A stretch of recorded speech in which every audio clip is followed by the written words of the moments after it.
Lesson 9, The Bird's Eye.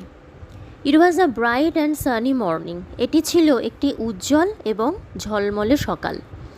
A large group of young boys gathered in the woodland with their bows and arrows. অল্প বয়সী ছেলেদের একটি বিশাল দল জঙ্গলে একত্রিত হয়েছিল তাদের তীর এবং ধনুক নিয়ে। But they were not just ordinary boys. কিন্তু তারা কেউই কোনো সাধারণ বালক ছিল না। They were the 5 Pandavas and the 100 Kauravas. তারা ছিল 5 জন পাণ্ডব এবং 100 জন Kaurava. The 5 Pandava brothers and 100 Kaurava brothers were cousins. 5 জন পাণ্ডব ভাই এবং 100 জন কৌরব ভাই এরা আবার একে অপরের খুড়তুতো জারতুতো ভাই ছিল। But a fierce rivalry between them began to grow even when they were only children. কিন্তু একটি ভয়ঙ্কর শত্রুতা তাদের মনের মধ্যে তৈরি হয়েছিল যখন তারা ছিল অত্যন্ত ছোট। The royal children learned the skills of using weapons from Dronacharya. এই সমস্ত রাজকুমারেরা তাদের গুরু দ্রোণাচার্যের কাছ থেকে অস্ত্র শিক্ষা নিচ্ছিল।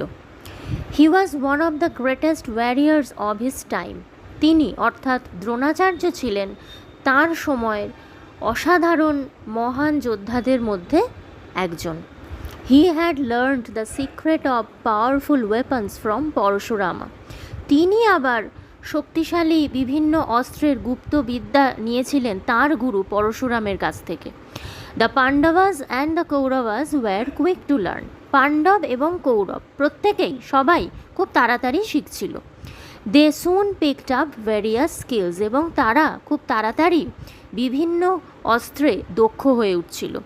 All the princes learned the use of all the weapons. সব রাজকুমারেরাই সব ধরনের অস্ত্রের ব্যবহার শিখছিল। Each of them had their own favorite weapons. তাদের মধ্যে প্রত্যেকেরই একটি করে প্রিয় অস্ত্র ছিল। Duryodhan and Bhima favoured the mace. Duryodhan এবং ভীমের পছন্দ ছিল গদা। Yudhishthira's choice of weapon was the spear. যুধিষ্ঠিরের পছন্দের অস্ত্র হল বর্ষা।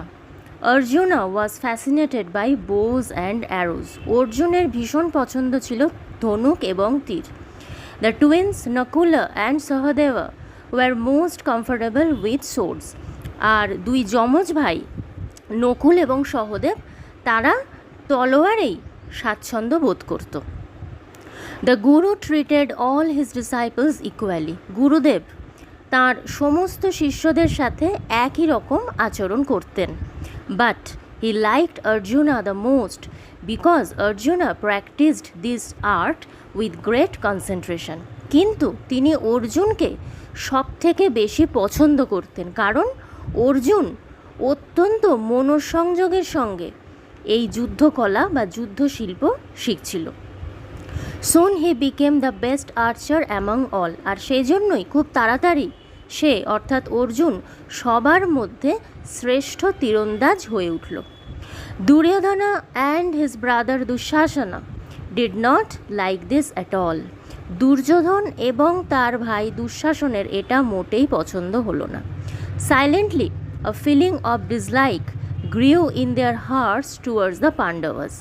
নিঃশব্দে তাদের মনের মধ্যে পাণ্ডবদের প্রতি একটা অপছন্দের অনুভূতি তৈরি হতে শুরু করলো। One day they openly criticized their guru for showing favor towards Arjuna. একদিন তো তারা সরাসরি প্রকাশ্যে তাদের গুরুদেবের সমালোচনা করলো। কেন না গুরুদেব অর্জুনের প্রতি পক্ষপাতিত্ব করেন। They told him that they were not any less skillful in archery.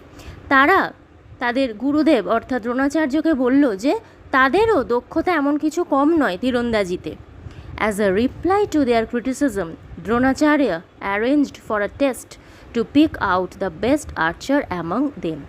আর এই সমালোচনার উত্তর হিসাবেই দ্রোণাচার্য একটি পরীক্ষার ব্যবস্থা করলেন, যে পরীক্ষার মাধ্যমে শ্রেষ্ঠ তীরন্দাজ কে সেটা বেছে নেওয়া হবে।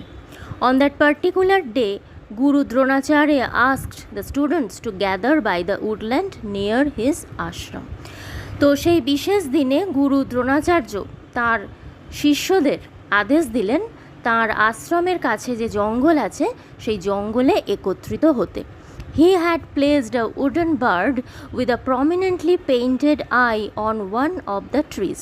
এরপর তিনি গাছের ওপর একটা পাখি, কাঠের পাখি বসিয়ে দিলেন, যে পাখির চোখটা খুব স্পষ্টভাবে আঁকা ছিল।